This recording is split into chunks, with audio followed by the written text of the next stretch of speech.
पूज्य आचार्य भगवान कुंद कुंद स्वामी की, परम पूज्य आचार्य भगवान आदि सागर जी महाराज जी की, परम पूज्य गणाचार्य गुरुवर विराग सागर जी महाराज जी की।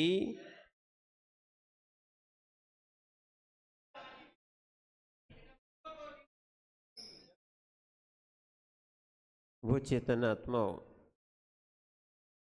हम सभी भगवान पार्श्वनाथ स्वामी के चरणों में बैठे हुए हैं और भावना भाते हैं कि हे भगवान,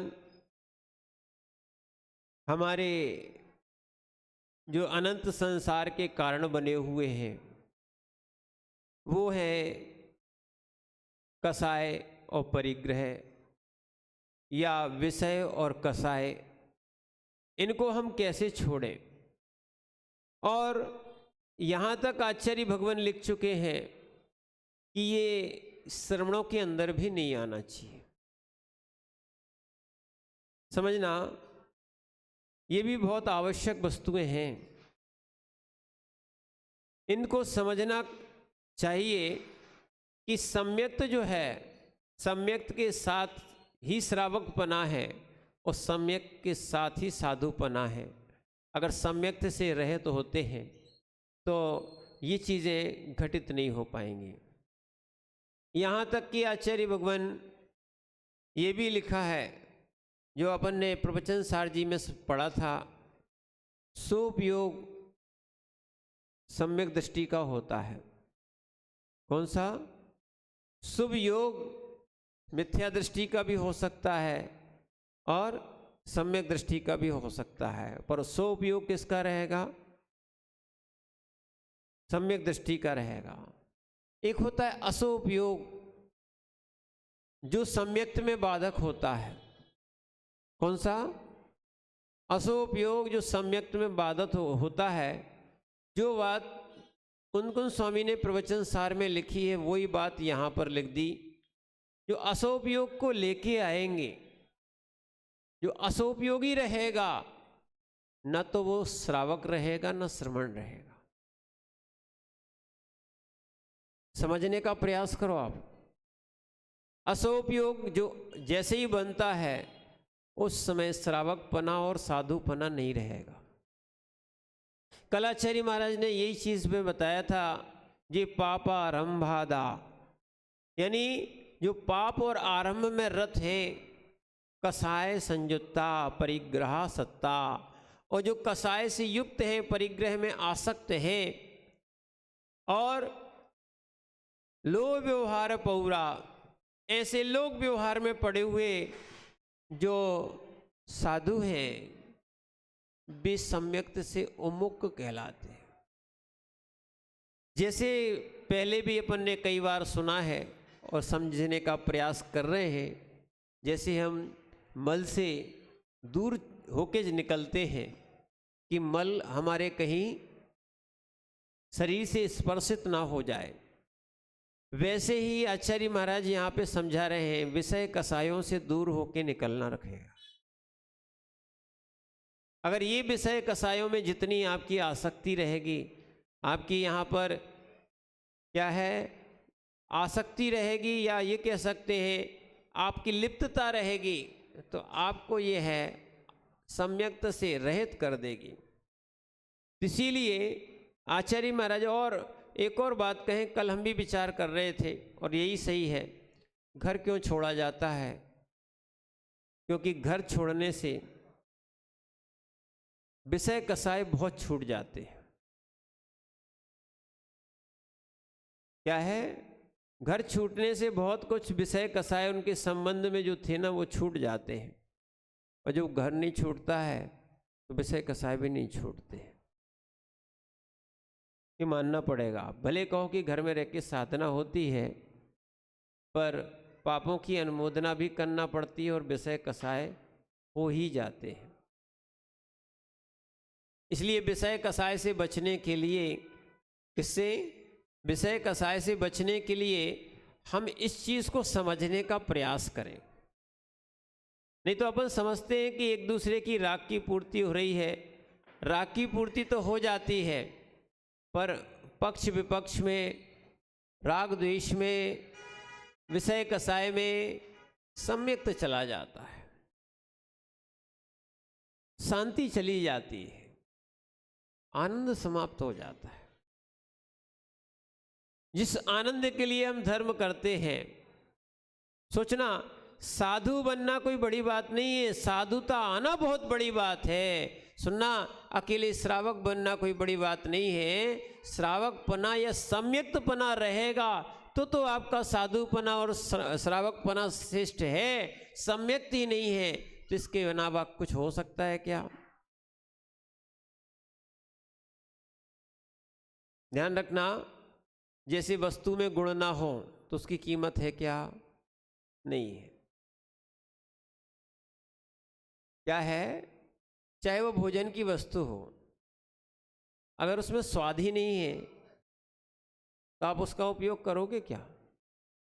नहीं करोगे। आप सबसे पहले देखते हो कि शरीर के लिए हितकारी कौन सी है, साथ में स्वाद है कि नहीं है। इन सारी चीज़ों को देख के ही उसको अपनाते हो ना।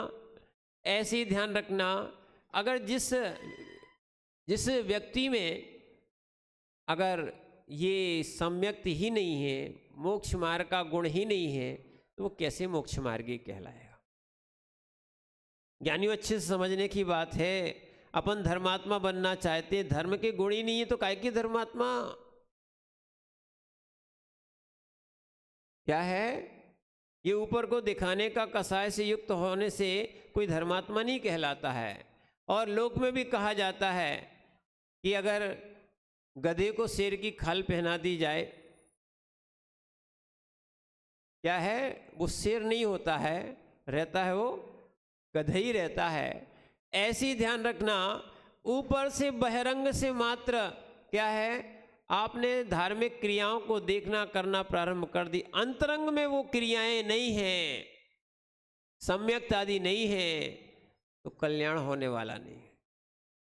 जैसे वो शेर गाय बहुत अच्छे हैं, जो भगवान के पाद मूल में आने के बाद जन्मजात बैर छोड़ देते हैं, कसाय छोड़ देते हैं, पर वो मनुष्य किस काम के, वे धर्मात्मा किस काम के, या वो वृत्ति किस काम के, जो क्या है, ये महावृत्ति भी किस काम के, जो साधु किस काम के, जो अपनी कसायों का विसर्जन ना करें। अच्छे से समझना, नहीं तो हम धर्म तो बहुत कर लेते हैं, कसाएं नहीं छोड़ पाते हैं। समझ रहे ना? धर्म तो हम बहुत कर लेते हैं, कसाएं नहीं छोड़ पाते हैं। जिसको छोड़ना चाहिए वो छोड़ी नहीं है, तो कैसे धर्मात्मा कहलाओगे? कसाय आत्मा कहलाओगे कि धर्मात्मा कहलाओगे? कसाय करने वाला कसाय आत्मा है ना, कसाई है वो सबसे बड़ा कसाई। जो है कसाय करने वाला कसाई है, जो अपनी आत्मा का ही घात कर रहा है, स्वयं के लिए कर्म बंद कर रहा है। कौन? कसाई। क्षमा करने वाला उपकार कर रहा है, गुण ग्रहण करने वाला उपकार कर रहा है कि इसमें आत्मा का उपकार होगा। सुनना, और जो व्यक्ति, आचार्य महाराज यहाँ पर लिखते हैं, पापारंभ में लगा हुआ है, दुनिया पाप कर रही है, साधुओं को पाप नहीं करना चाहिए। यहां तक कि दुनिया युद्ध पे आ जाए, साधु युद्ध नहीं कर सकता है।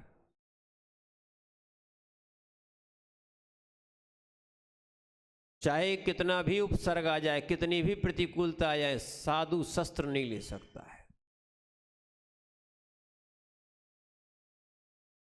समझ लेना आप बात को। ये कसायिक भाव, कर्मज भाव है, ये स्वभाव नहीं है। उस स्वभाव को प्राप्त करने के लिए ही साधु बना जाता है। जब भगवान पार्श्वनाथ स्वामी ने 10-10 भाव सहन कर लिया, समझना, और यही साधु स्वभाव और भगवत स्वभाव है। साधु स्वभाव का अर्थ ही है कि साधु बनना यानी भगवान बनना।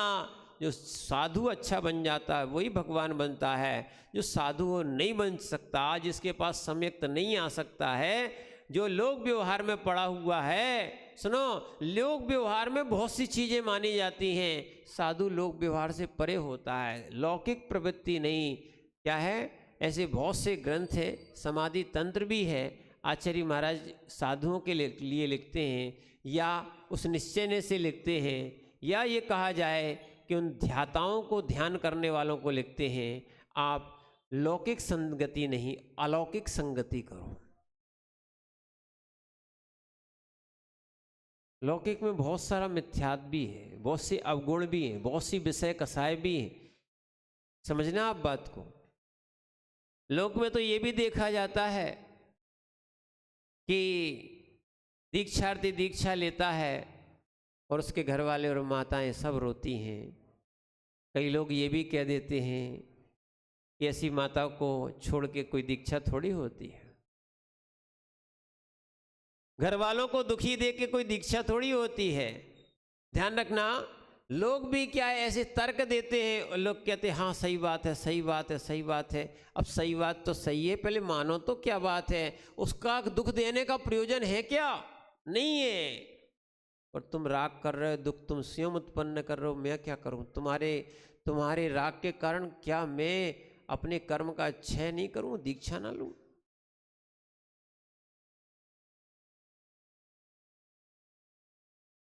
बहुत सारे लौकिक प्रकरण ऐसे आपको सुना देंगे, समझा देंगे कि घर में क्लेश होता है, ऐसा होता है, वैसा होता है, तो क्या तुम्हारे क्लेश के कारण हम त्याग ना करें?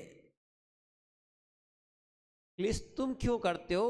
अपनी गलती सुधारो, किसी को त्यागी और साधु बनने से मत रोको।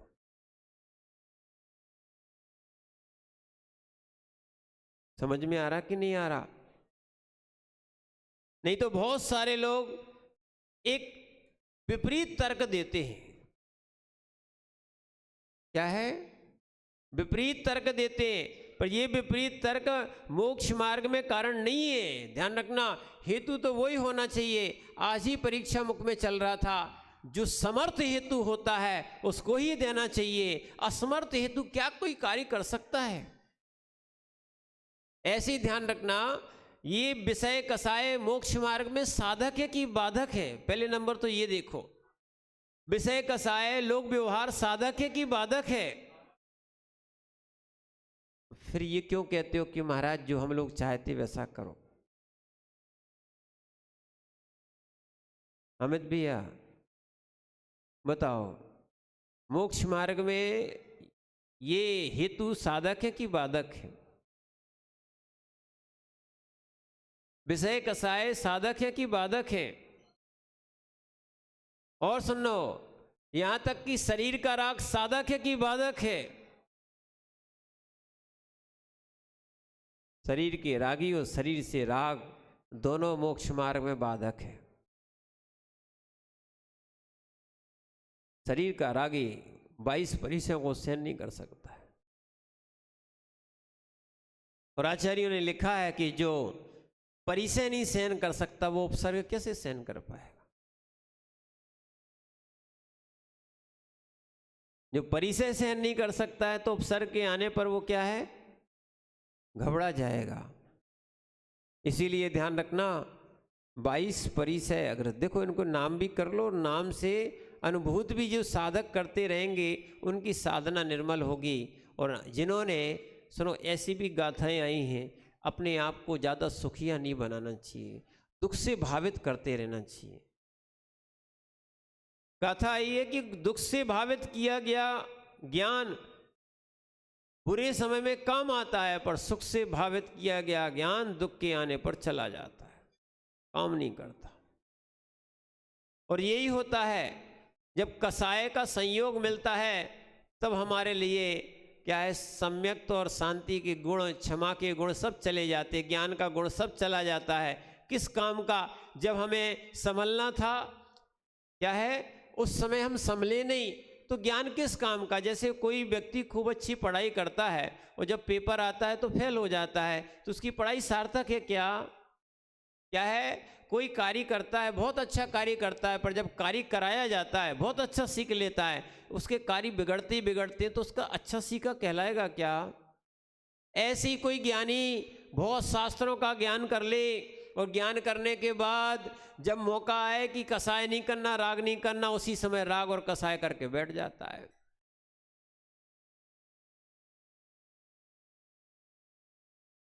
समझ रहे भैया? और सुन लो, ये विदेश क्षेत्र की बात नहीं करना, विदेश क्षेत्र तो अनंत बार जीव गया है। सुनो, क्या है, लोग चाहते कि साक्षात भगवान मिल जाएं। अरे पहले तो लोग सोचते थे कि साक्षात साधु मिल जाएं, तो हम साधु को देख के साधु बन जाएं। क्या होता है, जो वस्तु नहीं होती ना, उसका प्रकरण खड़ा कर दिया जाता है। एक शब्द आता है, ठीक है, लोक में शब्द आता है, नाच ना आवे। समझ रहे बात को? ऐसे ही वैराग्य है तो आज भी मोक्ष मार्ग है, सम्यक्त है तो आज भी मोक्ष मार्ग है, सम्यक्त नहीं है तो साधुपना और श्रावकपना हो ही नहीं सकता।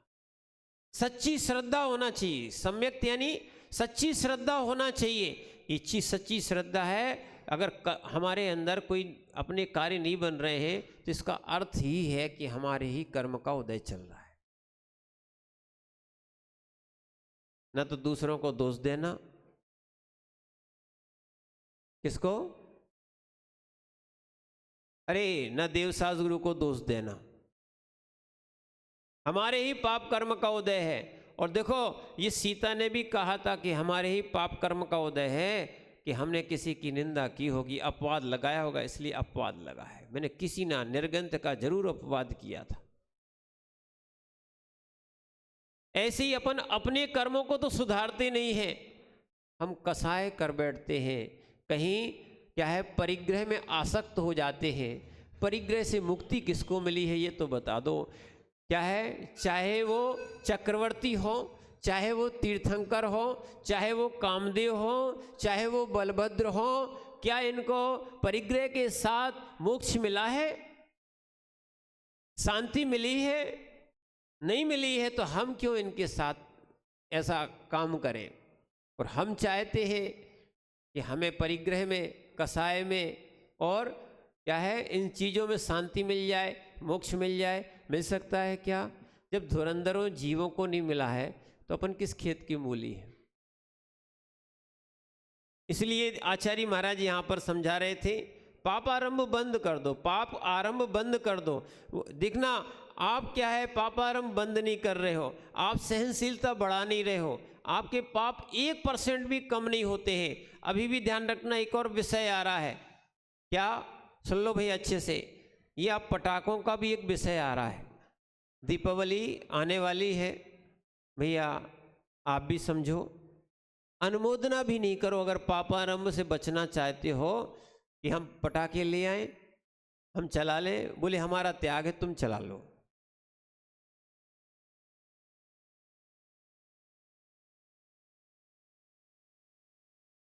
अनुमोदना हो गई। जैसे बारूद से व्यक्ति उड़ जाते हैं, घर उड़ जाते हैं, ऐसे पटाखों से छोटे जीवों का हनन होता है। आपको आ रहा है आनंद, क्या आ रहा है, पर बेचारे जीवों का घात हो रहा है। पापारंभ है कि नहीं? पापारंभ है कि नहीं? कोई प्रयोजन भी नहीं है। जैसे एक बार ये मान सकते हैं कि सेना को इन युद्धों में ये चलाना पड़ते, ये कार्य करना पड़ते हैं, उनका तो कोई प्रयोजन भी है, तुम्हारा तो कोई प्रयोजन ही नहीं है। तो बिना प्रयोजन के क्या कर रहे हो? पटाखे चला रहे हो। आप कहोगे प्रयोजन है, दीपावली है। हाँ प्रयोजन तो है, केवल ज्ञान हुआ था। आप ऐसा काम करो कि उस दिन अपन एक संयम लें। क्या है? मोक्ष हुआ था, भगवान महावीर स्वामी को निर्वाण की प्राप्ति हुई थी, और शाम को गौतम स्वामी को क्या हुआ? केवल ज्ञान की प्राप्ति हुई। ध्यान रखना, दीपावली मनाना है तो 1 तारीख को आप दीपावली मनाएं, और पूजा भी जो है ना गोधूली बेला में ही करें। समझना, गोधूली बेला समझ लो आप, 3 बजे कोई गोधूली बेला नहीं होती। शाम को भगवान या शाम को गौतम स्वामी को केवल ज्ञान हुआ था, अरहंत परमेष्ठी बने थे। और दीपावली का अर्थ भी समझो, दीप की आवली, दीपों को हाँ पंक्ति लगा लेना कि उनको केवल ज्ञान हुआ था। केवल ज्ञान का प्रतीक है या प्रतीक रूप में, जैसे ये केवल ज्ञान क्या है, ये सारे अज्ञान का अंधकार को दूर कर देता है, ऐसे ही दीपक भी अंधकार को दूर करता है, इसलिए उसके प्रतीक रूप वो दीपावली मनाई थी। इसका अर्थ ये नहीं है कि हम पटाखे चलाएं। और सुन लो भैया, दीपावली में आप घर में पूजा करते हो, क्या आप करते हो? घर में पूजा करते हो, पर समझना, आज फिर से कह रहे हैं, प्रतीक रूप में अपन फोटो रख लेते हैं, पर फोटो की पूजा नहीं होती, फोटो के पैर नहीं पड़े जाते, प्रतिष्ठित प्रतिमाओं के और या साक्षात प्रतिमाओं के पैर पड़े जाते। समझना, आज बहुत सारे लोग इस चीज को नहीं समझ रहे, अंधविश्वास फैलाया गया है और फैला रहा है और बैठे ही है, इसीलिए कुछ नहीं तो वहीं पर कई लोग पटाखे या फुलझड़ियाँ जलाना प्रारंभ कर देते हैं। अब आरती करना आरती करो, जो विवेक से काम होता है वैसा करो। जिनवाणी रख सकते हैं, देव सास गुरु के किसी के समक्ष पूजा तो कर सकते हैं। जिनवाणी अपनी क्या है, जिनवाणी रख लो। कई लोग यंत्र रखते किसी के यहाँ, अब जिनके यहाँ मंदिर चैत्यालय तो वो भगवान भी कर लें विराजमान, या मंदिर में सुबह तो अपन कर ही लेते हैं, शाम को ऐसी ही पूजा होती है। अब ध्यान रखना, नहीं तो सिक्के के लेके आ जाओ। अब लोग क्या है, पैसा और सिक्का सब रख लेते हैं। लक्ष्मी कौन सी है? लोगों ने क्या है, लक्ष्मी का भी स्वरूप बदल दिया। मोक्ष लक्ष्मी का अर्थ जो था उसको लक्ष्मी तक ले आए, मोक्ष अलग कर दिया, क्या बची है? लक्ष्मी बची है। मोक्ष खत्म हो गया, लक्ष्मी बची है, ठीक है ना। ऐसे ही गणेश पूजा यानी गणधर स्वामी की पूजा थी। गौतम स्वामी कौन थे? गणधर स्वामी थे। उनको गणधर स्वामी की पूजा ना करके क्या हम लोग किस किस की पूजाएं करने लगते हैं। इसीलिए गोधूली की बेला में किया जाता है। हमने आपको पहले भी बताया था, आज प्रश्न आया था, लोग पूछ रहे थे, तो आज फिर बता देते हैं। ये दीपावली का प्रसंग जो है ना, पूरी तिथि आदि आदि नहीं मानी जाएगी। नहीं तो एक दिन आप पहले दुकानों की पूजा कर लोगे, दूसरे दिन निर्वाण लाडू चढ़ाओगे, ये ऐसी कुछ नहीं है। अगर ऐसे ही आपको दीपक रखना हो, पूजा करना हो, या कुछ भी ऐसी बात मांगलिक क्रियाएं करना हो, ठीक है, तो आप वो दीपावली यानी 1 तारीख की शाम को ही करें। तिथि लग गई भैया, हमें मालूम है तिथि लग गई। फिर हमने आपसे कहा था किसी को चतुर्दशी का व्रत करना है, मान लो वो दोपहर के 3 बजे से लग गया और दूसरे दिन के दोपहर के 4 बजे तक चल रहा है, तो वो उपास कैसा करेगा? पहले भोजन कर ले, फिर दोपहर के 3 बजे से क्या करेगा? उपास। और दूसरे दिन के 3 या 4 बजे तक क्या चलेगा? उसका उपास। और 5 बजे फिर भोजन कर लेगा, हो जाएगा क्या? ऐसे ही ध्यान रखना, ये उदाहरण इसलिए दिया जा रहा है, व्रत किया जाता है तो उदया तिथि मानी जाती है। उदया तिथि में यानी सुबह भगवान का, अमावस्या के प्रातः काल भगवान का क्या हुआ?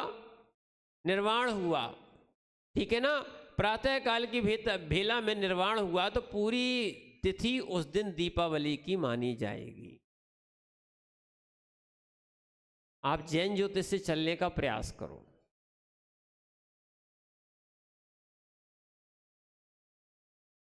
शाम को करने का विधान आया है, यानी कि शाम को केवल ज्ञान हुआ है, तो केवल ज्ञान की सुबह तो अपन ने लाडू चढ़ा दिया। अब इनका प्रश्न है कि हम कभी भी दीपक जला सकते हैं। अरे केवल ज्ञान तो हो जाने दो भैया, सुबह तो लाडू चढ़ा दिया, भगवान निर्वाण गए थे, उस उपलक्ष्य में हमने भगवान को निर्वाण लाडू चढ़ाया। शाम को गौतम स्वामी को केवल ज्ञान हुआ था, वो केवल ज्ञान के प्रतीक में क्या है? दीपावली मनाई जाती है। दीप की आवली, दीप की पंक्ति लगाई जाती है, उसका नाम होता है क्या? दीपावली। दीप प्लस आवली, दीप प्लस आवली बन जाता है विजय मां साहब दीपावली। आवली यानी लाइन, कतार। इसीलिए आपको बता रहे हैं, नहीं कर लेते वो बात अलग, अब जिसको जैसा करना वो करने को कोई रोक नहीं सकता है। आपने पूछा तो हमने उसका समाधान दिया। और दूसरा यही बताया कि कम से कम मंदिरों में, घरों में और पूजा के स्थानों में जहाँ भी की जाए वहाँ पर पटाखे ना चलाएं। कोई दीपावली मनाने का उत्सव ऐसा नहीं है। लाड़ू चढ़ाएं ना आप, हम तो ये कह रहे थे अपने घरों से लाड़ू बना के लाओ। आप तो अपने अपने घरों से जब पकवान बना सकते हो तो शुद्ध सोले का लाड़ू नहीं बना सकते हो क्या कोमलचंद जी? नहीं बन सकता है क्या? बन सकता है। और लाड़ू बना के आप चढ़ाओ ना, आप सुंदर सुंदर द्रव्य चढ़ाओ, अच्छी थाली में आप अपने लाड़ू लाओ, उसको चढ़ाओ। ये है सही निर्वाण कल्याणक मनाने का। और दीपावली में बच्चों को संस्कार दो कि हमारे घर से लाड़ू जाता है और हम लाड़ू लेके जाते हैं। ये नहीं है कि हम मंदिरों में बर्फी लेके खड़े हो गए, लाड़ू लिखा है बर्फी नहीं आई। सुनो, इसलिए कुछ पुरुषार्थ स्वयं करना चाहिए। इसीलिए जब इन बातों को आप ध्यान दोगे, हिंसाओं में कहीं दीपावली नहीं मनाई जाती है, और यहाँ तक पापारंभ में कोई साधु भी नहीं होता है। सुनना, नहीं तो बहुत सारे लोग ऐसा भी कहते हैं अब हम जितना कर पा रहे सो ठीक है। तो उन्होंने कहा नहीं, ऐसा नहीं है। साधु बने हो तो साधु जैसा काम करना पड़ेगा, पापारंभ से अलग होना पड़ेगा। वही गोधूली बेला आपको मालूम है, सूर्य ढलता हुआ रहता है ना, सूर्यास्त की बात नहीं कर रहे, सूर्य ढलता हुआ होता है, उसको गोधूली बेला कहते हैं। जैसे माना कि सूर्यास्त आज 5 बजे हो रहा है तो 4:30 बजे लगभग गोधूली बेला आ जाती है। क्या है वो? आप समझ लेना, गोधूली बेला में वो भगवान की आराधना करना, ठीक है ना। अब आगे बताते अच्छा सी, ये पापारंभ कसाय आदि, सुनो सुनो, एक और आपको नई चीज बताएं, पूजा के नाम पे भी कसाय मत करना। आपसे भी कह रहे, धर्म के नाम पे भी कसाय मत करना। नहीं तो इनने इतने बजे चढ़ाया, इतने बजे चढ़ाया, यहाँ ये हो रहा। आज लोग धर्म स्थल को कसाय स्थल बनाए। और समझो, ऐसे इसी बात को लेके कहा जा रहा, साधु बनने के बाद कसाय से युक्त हो गए, कसाय संयुक्ता, परिग्रह सत्ता। सुन लो, वैसे तो दीक्षा ली थी, मात्र पिछी कमंडल शास्त्र रखेंगे, और फिर वास्तव में क्या क्या परिग्रह में आसक्त हो गए। ऐसे साधु साधु नहीं कहलाते हैं, ये सम्यक्त से रहित है। और बता रहे हैं लोक व्यवहार पौरा, कल भी बताया था, आज भी कह रहे हैं, इतने लोक व्यवहार में आप ना डूब जाएं कि आपको साधना का समय ही ना मिले।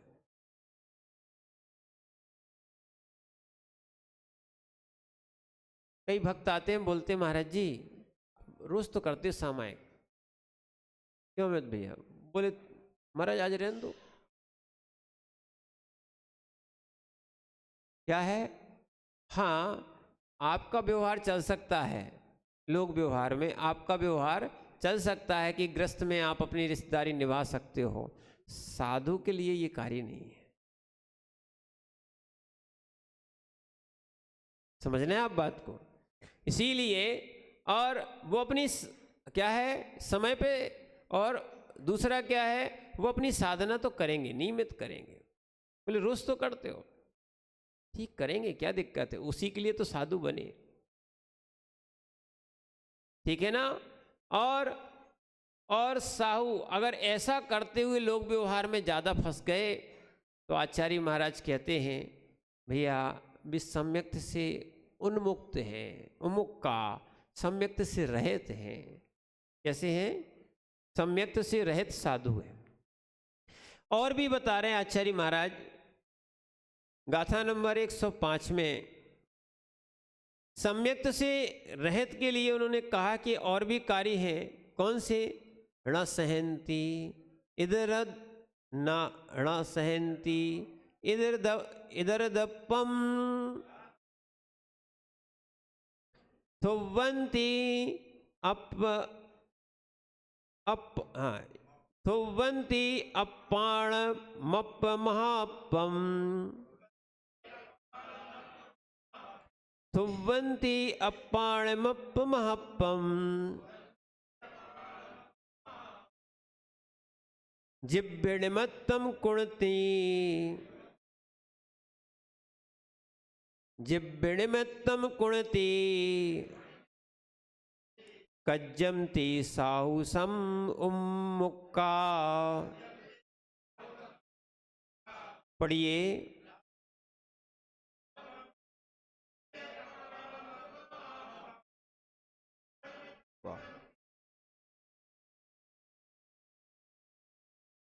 आचार्य भगवान समझा रहे हैं, न सहनती इधर दप्पम, यानी जो दूसरों के बड़प्पन को सहन नहीं करते। अरे जो बड़े हैं तो बड़े हैं, क्या जो साधु हैं तो साधु हैं, बोले हम इनको साधु नहीं मानते,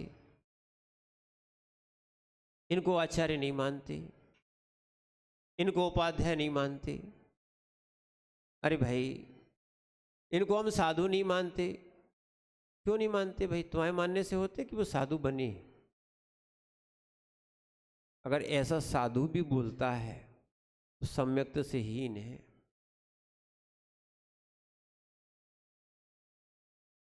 समझो आप बात को, क्या है? इस बात को समझने की आवश्यकता है। जब गुरु ने बनाया है तो बनाया कि नहीं बनाया? जब गुरु मान रहे तो तुम मानोगे कि नहीं मानोगे? तुम्हारा कैसा सम्यक्त?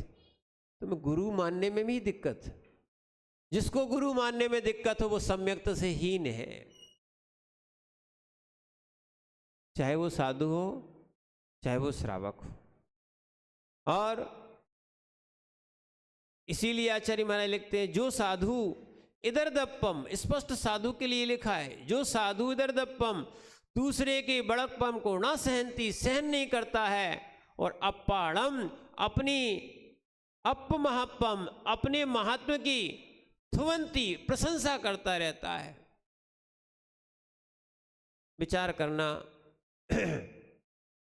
अब यहां पे एक बात आ गई, अपने महत्व को भर बतला रहे, दूसरे का नाम ही नहीं लो, दूसरे की बात ही मत करो, दूसरे को देखो ही मत, जिसको बुंदेलखंड में कहा जाता है फूटी आंखें नहीं सुहाते लोग। कैसा तुम्हारा ये दुराग्रह है, हटाग्रह है, कितने अभिमानी हो तुम। क्या है?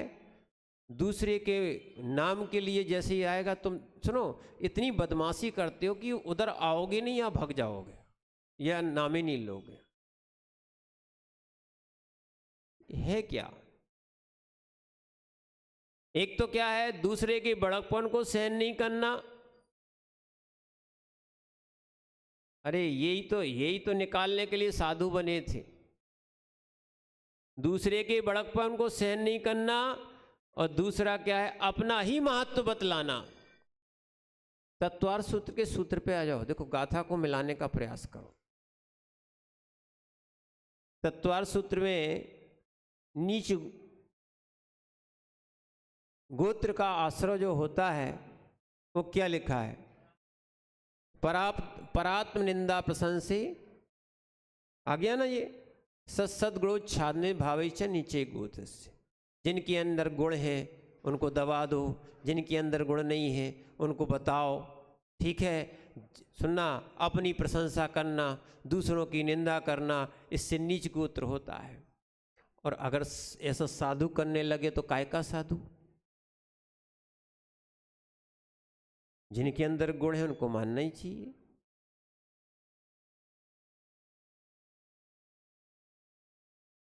सुनो तो, इसलिए सुनो, साधुओं की बात बता रहे आपको, आप अपनी भी देख सकते हो, आपको देखना है तो कोई दिक्कत नहीं है। पर समझो क्या है, दूसरे के गुणों को, बड़कपन को सहन करने की आवश्यकता है, करो, क्या दिक्कत है? करना ही चाहिए। और अपना जो है ना, अपना महत्व या अपनी प्रशंसा ही कराना चाहते हैं। सुन लो भैया, 105 नंबर की गाथा बहुत दुर्लभ गाथा है।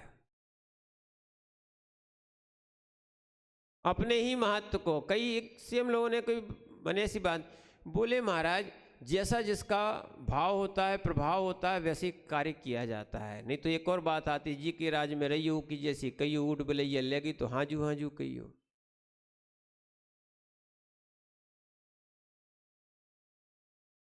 समझ रहे हैं आप बात को? पर ऐसा नहीं, साधु ऐसा नहीं होना चाहिए। देखो, हम ये मानते हैं हमारे गुरुजी आचार्य विराग सागर जी हैं, पर ये नहीं कहना कि हमारे गुरुजी विद्यासागर जी नहीं है।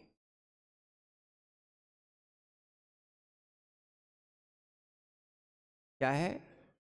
ये गर्व है हमें कि हम लोग दोनों का नाम बोल सकते हैं। गुरु ने सिखाया है, बताया है। समझना कि हमें बड़ों का सम्मान रखना चाहिए, बड़कपन रखना चाहिए। ठीक है, एक बड़कपन रखो, इससे साधुता आती है। आज प्रसाद सागर जी को देखो, वास्तविकता में ऐसे ही साधु होना चाहिए, बड़कपन है। समझना आप बात को? क्या है? बड़ा माने सोचने की बात है। वे हमसे निवेदन कर रहे थे तो हमने कहा आप हमसे निवेदन कर सकते हो तो हम आपसे निवेदन कर रहे हैं। सोचने की बात है, अकेले कमेटी भेज देते क्या दिक्कत थी? पर उन्होंने क्या है, स्वयं निवेदन किया। एक सरलता और सहजता की बात, यही तो साधु में होना चाहिए। समझना? हमने कहा ठीक है, तो आपने किया तो हमने भी निवेदन कर दिया। वास्तविकता में चाहे समाज की कमेटी के लोग आए या ना आए, साधु साधु तो मिल गया और साधु साधु जाएगा। समझ रहे हैं आप बात को? ऐसी सहजता होती रहे तो बहुत आनंद की वस्तु है। और ये कसाय का सद्भाव तो ग्रस्त और चीटी और सब में देखा जाता, त्रियंचों में देखा जाता है। ऐसी ग्रस्त का सद्भाव यदि धर्मात्मा और साधु में देखा जाए तो वो काय का साधु? काय का साधु? आगम क्या बोलता है? काय का साधु? कौन सा साधु? काय माने समझ गए? मात्र बहिरंग, जिसको अगर यहां कहा जाए जिन आगम के अनुसार द्रव्यलिंगी साधु। कौन सा? द्रव्यलिंगी साधु कहा जाएगा। मात्र द्रव्य भेष है, भाव वेश बनाना चाहते हैं। तो आचार्य महाराज कह रहे हैं दूसरे के महत्व को भी सहन करना सीखो और हर जगह अपना बड़कपन मत दिखाओ, अपनी प्रशंसा मत करो। नहीं तो आज बिल्कुल विपरीत हो रहा है। अपनी अपनी प्रशंसा चाहते हैं लोग, दूसरे का बड़कपन नहीं देखना चाहते। और दूसरी बात आचार्य महाराज ने कहा, और नहीं सहन करते और अपने महत्व को ही प्रशंसा करते हैं। और सुनना, तीसरी चीज लिखी, जिह्वम निमित्तम, माने जिह्वा के लिए कज्जम कार्य करते हैं। यानी भोजन के लिए, आहार के लिए क्या है, अपनी प्रशंसा और दूसरों की निंदा करते। अच्छा आहार मिल जाए, और यहाँ तक कि लिंग पाहोड़ में भी ऐसी ऐसी बातें कहें कि जो भोजन के निमित्त से घूमता है वो साधु नहीं है, त्रियंच है।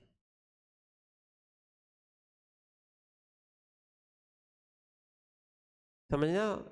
श्रावक भी पापी पेट के पीछे घूम रहा है, साधु भी अगर भोजन के पीछे घूमे, किसके पीछे घूमे?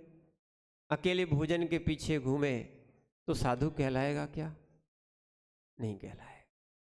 इंद्री की लोलुपता के लिए, इसीलिए तो कितनी अच्छी विधि लिखी है कि जहां विधि मिले वहां साधु जाए। साधु निमंत्रण पे नहीं जाता है। समझो आप बात को। और आप निमंत्रण कर भी नहीं देना कि जहां से निमंत्रण शुरू हो जाता है वहां रागदेश शुरू हो जाता है। और बहुत सी जगह जो लोग कहते हैं आज हमने ऐसा बनाया, आप आ जाना, माने साधु सुनना हर चीज छोड़ के किसके पीछे घूम रहा है? भोजन के पीछे घूम रहा है। ध्यान रखना, जैन दर्शन में तो साधु वो है जिसके पीछे भोजन घूमे या जिसकी परिक्रमा साधु नहीं लगाता, रोटी के चक्कर साधु नहीं लगाता, यानी श्रावक पड़गहन के पहले ही क्या करता है, साधु की परिक्रमा देता है कि स्वामी घर में पधारो और आहार ग्रहण करो। जिनकी रोटियां चक्कर लगाती हैं, रोटियां इंतजार करती हैं, साधु वो नहीं कहलाता है कि जो मात्र जो है किसके लिए, रसना इंद्री के लिए जिए। 5 महाव्रत हैं, 5 समिति हैं, 5 ही इंद्री निरोध हैं। 28 मूलगुण में क्या है, 5 इंद्री निरोध। अगर जीव इंद्रियों के बस में है, सुन लो भैया, अगर 5 इंद्रियों के बस में है फिर काय का साधु। कसाय के भी बस में है और इंद्रियों के बस में है, जैसे तो संसारी लोग हैं ही, फिर साधु बनने से फायदा क्या हुआ। ये सोचो कि इंद्रियों को, शरीर को, कसाय को अपने बस में करना।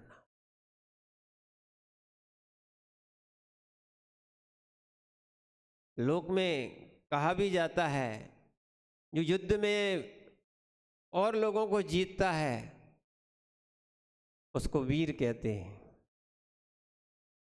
और जो अपनी स्वयं की इंद्रियों को जीतता है उसे महावीर कहते हैं। समझना, जिसको मोक्ष पाना है, जिसको क्या है, मोक्ष पाना है, उसको स्वयं की इंद्रियों को जीतना पड़ेगा। इंद्रियों के जीतने में सबसे पहला कारण ये भी है, रसना इंद्रियों को जीतना बहुत आवश्यक है, क्योंकि इंद्रियों में सबसे बड़ी इंद्री कोई है, दिखती जरूर है स्पर्शन इंद्री, पर है कौन सी, रसना इंद्री। दांत तो बाद में आते हो, पहले चले जाते हैं, पर रसना इंद्री शुरू से रहती है और आखिरी तक। ये बहुत खतरनाक वस्तु है, भक्ष वक्ष को नहीं देखती है। क्या कौन कौन से पाप, देखना जैसे छिपकली होती है, कहीं जीवों को नहीं देखती और खाती जाती है कि जीवों को खा रही है, वैसे अपने अंदर भी विवेक खत्म हो गया है। भक्ष वक्ष कुछ भी हो, मर्यादा है कि नहीं है, खाने योग्य है कि नहीं है, शरीर के लिए हानिकारक है कि नहीं, ये कोई चीजें नहीं देखते हो, मात्र स्वाद देखते हैं लोग। समझना, एक बार एक आचार्य के साधु थे, हम लोग का वहाँ मिलन हुआ। वो ये बोल रहे थे, आचार्य विद्यासागर जी महाराज जी भी कहते थे, है ना, बोले जो साधु होता है वो साधु नहीं होता, जो साधु होता है वो साधु नहीं होता, साधु होता है वो स्वादु नहीं होता है।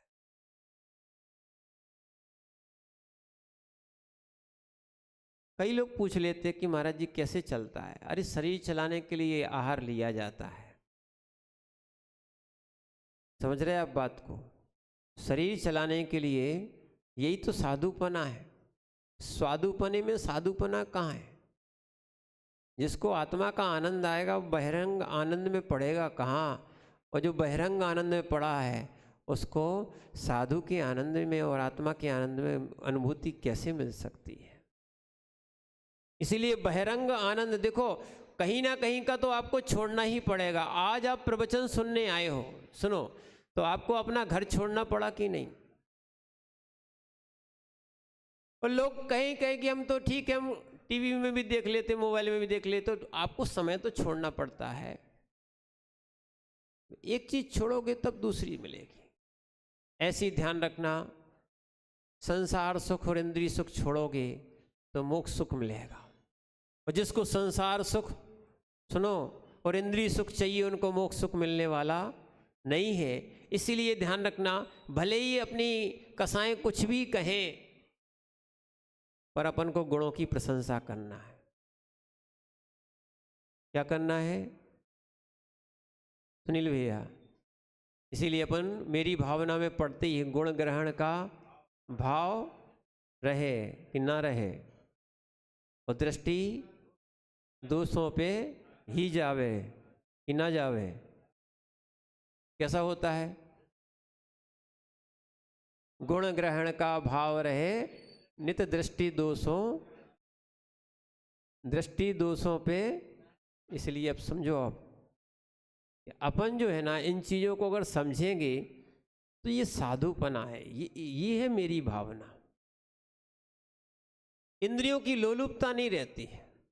यानी यहाँ भी जिनके अंदर जो गुण है उनको आप समझने का प्रयास करो लो, और जो दूसरों में गुण देखना प्रारंभ कर देता है, अपने गुणों को देखना प्रारंभ कर देता है, वो ही धीरे धीरे पूज्यता को प्राप्त करता है। देखो, सम्यक दृष्टि जीव अपने अंदर भगवान आत्मा देखना प्रारंभ कर देता है, अपने अंदर के गुण देखना प्रारंभ कर देता है। समझो आप आपको, जो भगवान में गुण हैं वो ही सारे जीवों में गुण हैं, चाहे मनुष्य हों चाहे एक इंद्रिय से लेके पंचेंद्रिय के जीव हों, सारे जीवों में भगवान आत्मा है। पर अपन इंद्रियों के, अभिमान के और गुण की दृष्टि ना रखने के कारण अपने भगवान नहीं देख पाते। बहुत बड़ी बात सुन लो आप, जिसको साधु ना दिखता हो, साधु के गुण ना देखते हो, सुनना, जिसको भगवान ना देखते हो, भगवान के गुण ना देखते हो, भगवान की प्रतिमा ना देखती हो, वो सम्यक दृष्टि कैसा और वो साधु कैसा।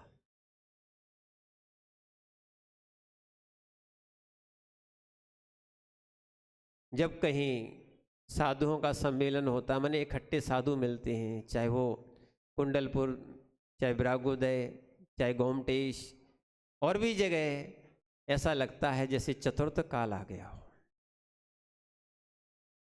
अभी इंदौर में होने वाला है, क्या है, हम लोग जब एक दूसरे महाराज को मस्त नमोस्तु प्रति नमोस्तु करते हैं, बड़ा आनंद आता है कि देखो इस पंचम काल में भी इतने साधु देखने मिल रहे हैं। विचार करना, इस पंचम काल में भी इतने साधु देखने मिल रहे हैं, इस भौतिक युग में भी इतने साधु देखने मिल रहे हैं। लोग जो है ना युद्धों की ओर जा रहे हैं, भोगों की तरफ जा रहे हैं, लोग संस्कारों और भारत छोड़ के जा रहे हैं, पर आज भी ऐसे लोग हैं, ऐसे जीव हैं, सुनो भैया, कि आज भी लोग साधु बन रहे हैं। ये उनका सम्यक का गुण है। तो ध्यान रखना, जो सम्यक दृष्टि होता है वो ही अपनी भगवान आत्मा को देख पाता है, अपने अंदर की साधुता को देख पाता है। इसलिए साधुता देखना चाहिए, स्वादुता नहीं देखना चाहिए। क्या देखना चाहिए? साधुता देखना चाहिए। और समझो, आचार्य महाराज एक और आपको गाथा समझाते हैं, और गाथा नंबर 106 नंबर में लिखते हैं कि पापी धर्मात्मा से द्वेष करता है। क्या है? पापी जीव होता है वो धर्मात्मा से द्वेष करता है, क्योंकि दोनों की क्रियाओं में बड़ा अंतर होता है। जैसे एक बताया था, एक मंदिर जाता था, पूजा करता था, विधान करता था, दूसरा जुआ खेलता था, वैश्यालय जाता था और शराब का भी पान करता था। समझ रहे आप बात को? दोनों की स्थितियां अलग अलग है। इसीलिए पापी जो होता है धर्मात्मा से द्वेष करता है। कैसा करता है? देखो आचार्य महाराज यहाँ पर लिखते हैं, चम्मट्ठी मंसल लुद्धो, ऐसा करते, चम्मट्ठी मंसल लुद्धो सुणहो गज दे मुनिम दिट्ठा, जह तह पाविठो सो धम्मट्ठम दिट्ठला धम्मिट्ठम, एक मिनट, धम्मिट्ठम सज्ञेठो, धम्मिट्ठम सज्ञेठो। पढ़िए,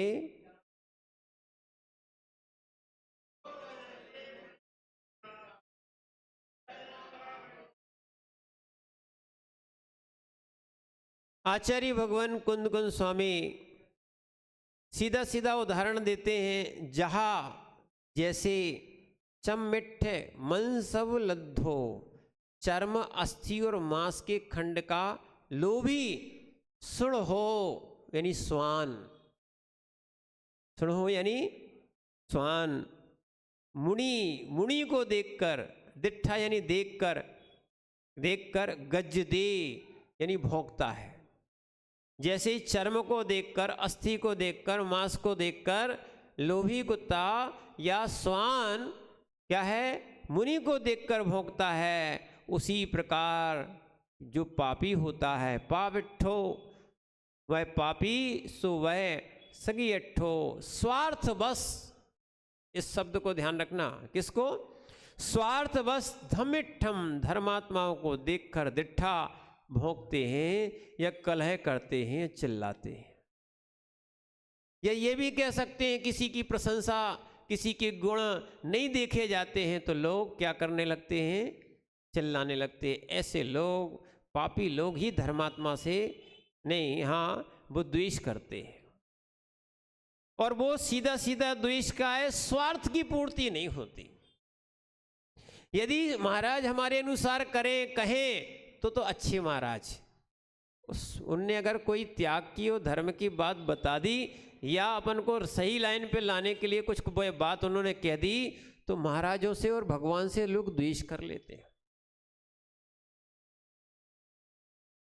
इसलिए ध्यान रखना, इन चीज़ों को यदि गुरु बताते हैं, कोई चीज़ बताते हैं, तो उनको शत्रु नहीं मानना चाहिए। लोभी को, इसलिए स्वान का यहाँ उदाहरण क्यों दिया, वो लोभी है, मांस का लोभी है। कई बार साधु को देखकर हम लोगों ने देखा ना, कई बार स्वान है ना भौंकने लगते, हम लोग कहते हैं भौंकने दो, कोई दिक्कत नहीं, शांत हो जाओ, दौड़ना नहीं। जब भी स्वान आपको देखे कभी दौड़ना नहीं, ना आंख से आंख मिलाना, एक और ध्यान रखना, ना आंख से आंख मिलाना, चाहे वो बंदर भी क्यों ना हो, आंख से आंख नहीं मिलाओ, आप तो नीची नज़र करो और आप धीरे से निकल जाओ, आपसे कुछ नहीं कहेगा। और जैसे ही आपने आंख से आंख मिलाई और दौड़ लगाई तो वो आपको पीछे पड़ के आपको काट सकता है। डरो मत, आप खड़े हो जाओगे वो सामने डर जाएगा, क्योंकि यहाँ तक हमने कभी, अब हो तो कह नहीं सकते, अभी तक तो आदमी से बड़ा स्वान नहीं देखा। आप गलत नहीं समझना, हाइट की बात कर रहे हैं, नहीं तो तुम शब्द के दूसरे अर्थ में पहुंच जाओ। ये बताओ, आदमी की साइज, व्यक्ति की साइज और स्वान की साइज एक सी होती है क्या? साइज की बता रहे है ना, तुमसे तो छोटा ही होता है कि नहीं होता है, फिर डरते क्यों हो? जो लोग डरते हैं उनके लिए कह रहे हैं। कई लोग छिपकली से डर जाते, वे को कमरे में नहीं घुसे, क्या है, इतनी सी छिपकली, कितनी सी, इतनी सी छिपकली, और तुम्हारे इतना बड़ा शरीर, तुम डर रहे हो, वो तो तुमसे डरती है। और ध्यान रखो, इस काली खोपड़ी वाले से तो शेर तक डरता है। कौन से? इंसान से दुनिया डरती है, समझना। तो ऐसे ही यहां पर बता रहे हैं कि स्वान जो है ना, स्वान क्या है, स्वान जो है वो महाराज को देख के भौंके, क्योंकि वो लोभी है। सुनना, ऐसे जो लोभी लोग होते हैं, पापी लोग होते हैं, स्वार्थ की पूर्ति नहीं होती है तो भौंकना प्रारंभ कर देते। ये गाथा में लिखा, अब क्या कहें। स्वार्थ है, स्वार्थ है। आज लोग साधुपना नहीं देख रहे। आज साधु को भी साधु नहीं देखते कि साधु के आने से कितने संस्कार मिलते हैं, साधु के आने से कितनी जागृति मिलती है। आज सब मिलने के बाद भी लोग क्या है, अपनी दशाओं को भिन्न किए हुए हैं, स्वार्थ चाहते हैं, जो मन की कर दे, अपना काम सिद्ध कर दे तो वो हमारा साधु। और ध्यान रखना, ये किसी के साधु के कोई भक्त देख लेना, ये भक्त नहीं होते हैं, ये तो अपना स्वार्थ सिद्ध करना चाहते हैं। समझ रहे हैं आप बात को? नहीं तो कहते हम इनके भक्त हैं, इनके भक्त। अरे भक्त बनो तो वीतरागी के बनो, उसमें सभी साधु आएंगे। समझ रहे हैं आप बात को?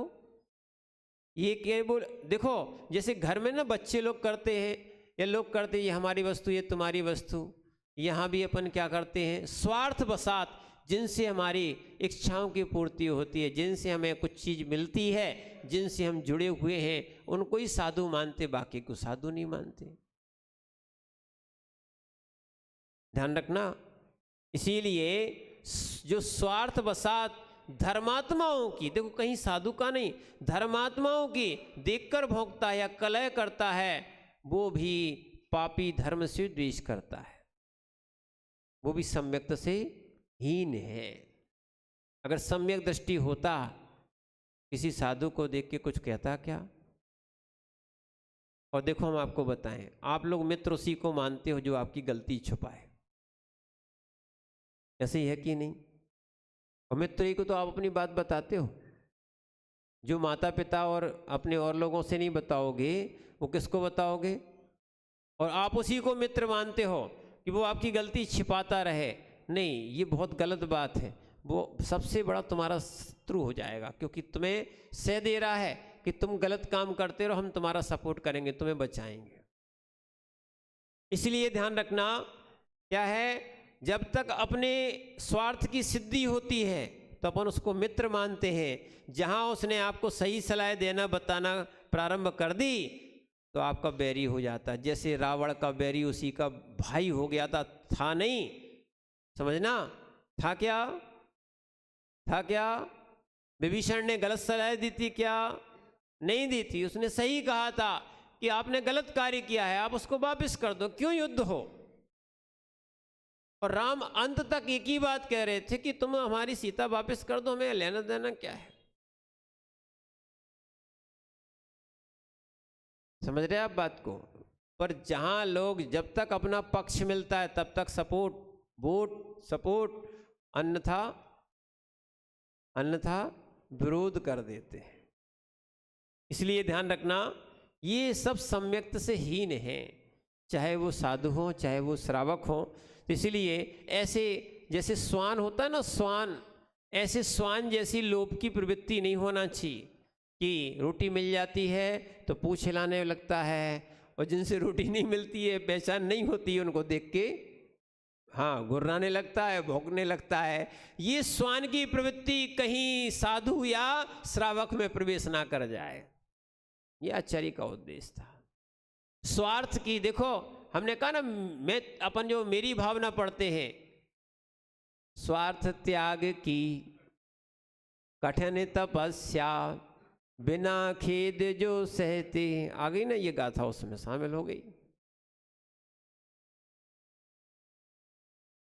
बहुत अध्ययन किया जाता है जिनागम का, तब कहीं कोई जिनागम को बोल सकता है, थोड़ा लिख सकता है। समझना आप? वात्सल्यंग में आ जाओ, रत्नगण श्रावकाचार में, सयूथान प्रति सद्भावा सनाथा पैतिकैत्यवा प्रतिपत्रि यथा योग्यम वात्सल्यमपि लप्यते। अपैत केतवा, मायाचारी से रहित होकर वात्सल्य भाव रखना चाहिए। बोले तुम हमारे लिए सेवा करते हो तो हम तुम्हारी सेवा करेंगे, नहीं, ये तो क्या हो गया, व्यापार हो गया। क्या हो गया? लेन देन हो गया, व्यापार हो गया। ये तो आप करते ही थे। निस्वार्थ भाव से सेवा करने का प्रयास करो। स्वार्थ त्याग की कठिन तपस्या, ऐसी यहां भी स्वार्थ बसात साधु की सेवा नहीं करो। सुनो भैया, स्वार्थ बसात भगवान की सेवा पूजा नहीं करो, निस्वार्थ होके करना चाहिए। जिसके आपको कहा जाए सम्यक्त का दूसरा अंग है निकांक्षित भक्ति होना चाहिए। निकांक्षित सम्यक्त का गुण है कांक्षा भाव। सुनो भैया, इच्छा भाव, अभिलाषा, ये जो भी आप नाम रखते हो, ये सब ध्यान रखना दोष है, कोई गुण नहीं है।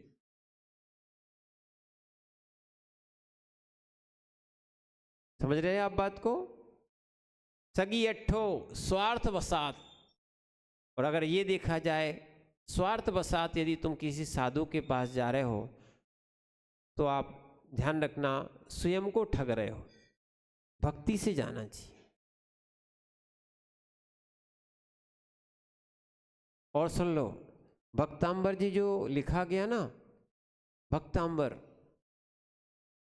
भक्तामर, एक भक्त ऐसा हुआ जो अमर हुआ है, जिन्हें भक्ति वसात भगवान की भक्ति लिखी है। ताले खोलने के लिए भक्ति नहीं लिखी। आज लोग कहते हैं महाराज एक ताला तो खुलता नहीं, 48 कैसे खुले थे? तुम भक्ति करते हो ताले खोलने के चक्कर में, उनने की थी स्वार्थ निस्वार्थ भाव से भगवान ऋषभ देव का उन्होंने स्मरण किया और उन्होंने भक्ति कर डाली। सुनना, अपने आप को अल्पज्ञ कहा, अज्ञानी कहा और भक्ति के लायक भी नहीं कहा। जैसे बालक होता है वैसे मैं हूँ और मैं क्या आपकी भक्ति कर सकता हूँ। ऐसे जो साधुओं की सेवा करता है या भगवान की सेवा करता है स्वार्थ निस्वार्थ होके, यानी स्वार्थ छोड़ के निस्वार्थ होके सेवा करता है, वो सम्यक दृष्टि कहलाता है, वो मोक्ष मार्गी कहलाता है। नहीं तो अगर जो द्वेष से कर रहा है या राग से कर रहा है वो वास्तविकता में भक्ति नहीं है, वो स्वार्थ है।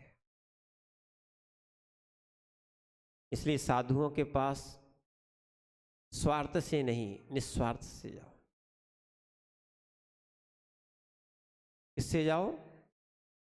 हाँ, क्योंकि स्वार्थी लोग जब स्वार्थ सिद्ध नहीं होता है, सुनो, उन्हीं पे बंदूक तान देते हैं।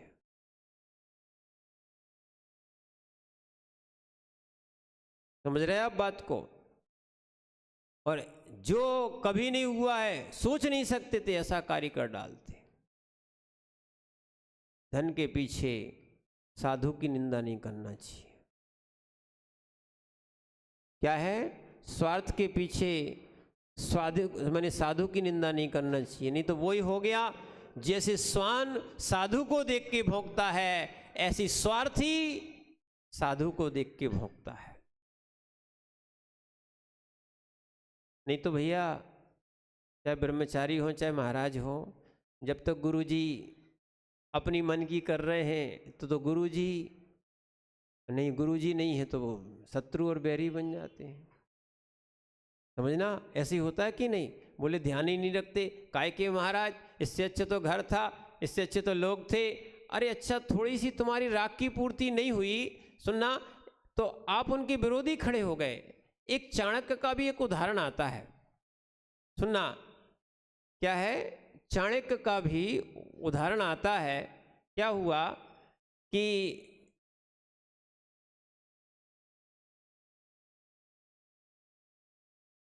एक बार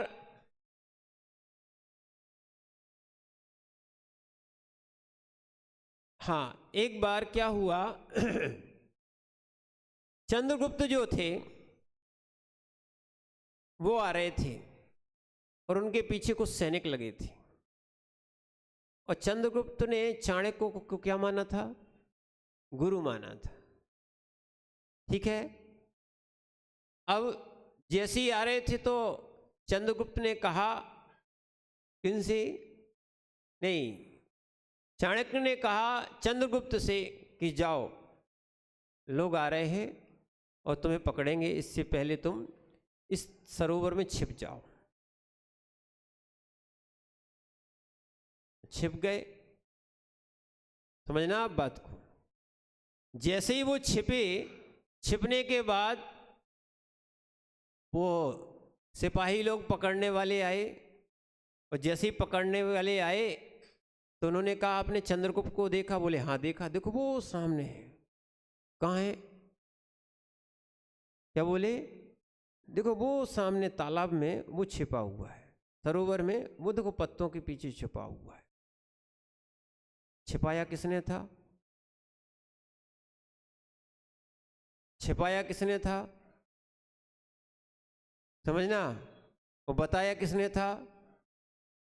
अब देखना, अगर तुम लोग ऐसी जगह पे होते तो क्या कहते?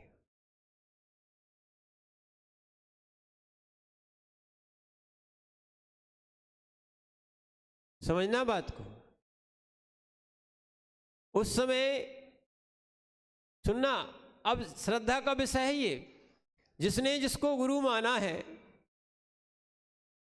सुनो, उसकी श्रद्धा की परीक्षा ली गई और वहाँ पे वास्तविकता में पकड़ नहीं आए थे। जब वो जैसे ही वो शस्त्र सहित वो तालाब में प्रवेश करने लगे, बोले ऐसे थोड़ी जाया जाता है भाई, तैर के जाओ ना, चीज सामग्री यहाँ उतार दो। ठीक है, जैसे ही क्या हुआ, जैसे ही उन लोगों ने अपने अस्त्र शस्त्र उतारे और जैसे ही तालाब में घुसने को हुए, इतने में चंद्रगुप्त ने अपना काम कर, नहीं, चाणक्य ने अपना काम कर दिया। और फिर उसके बाद चंद्रगुप्त से कहा कि आप बाहर आ जाएं। जैसे ही बाहर आए, बाहर आने के बाद पूछा गया कि चंद्रगुप्त एक बात आपको सही बताना है। बोले गुरुजी बताओ क्या बात है।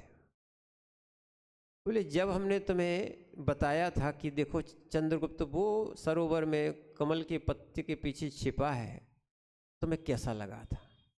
बोले कुछ नहीं लगा था। बोले गुरु ने जो कहा वो सही था। बोले तुम राजा बनने के लायक हो।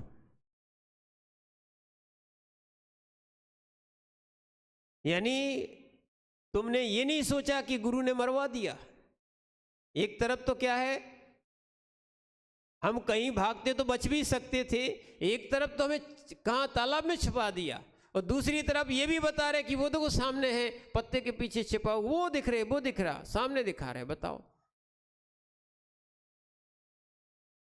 ये निस्वार्थ भावना होना चाहिए। ये कहना चाह रहे आपसे कि जब शिष्य की गुरु के प्रति ऐसी श्रद्धा होती है, या साधु के प्रति, जब देव साधु के प्रति ऐसी श्रद्धा होती है, या साधु की भी साधु के प्रति या भगवान के प्रति श्रद्धा होती है, गुरु के प्रति श्रद्धा होती है, तो ही निस्वार्थ भाव से उसका सम्यक्त पलता है। स्वार्थ भाव में सम्यक्त नहीं पलता है। ठीक है, नहीं तो बहुत सारे ऐसे विषय आज तर्क मौजूद कर दिए जाते हैं कि जहाँ में श्रद्धा करना चाहिए थी वहीं हम द्वेष कर बैठते हैं। समझ रहे हैं आप बात को।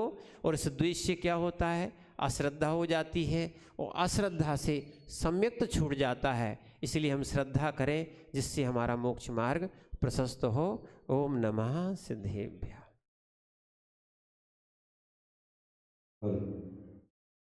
जैसा कि आप लोग जानते हैं 12 तारीख को पिछी परिवर्तन है, और जिन लोगों ने भी पिछी के फॉर्म लिए हैं या नहीं लिए हैं या पिछी लेने देने के भाव हैं, वो कृपया आज और कल में पिछी के फॉर्म ले लें। और पिछी के फॉर्म 2 तारीख तक जमा किए जाएंगे।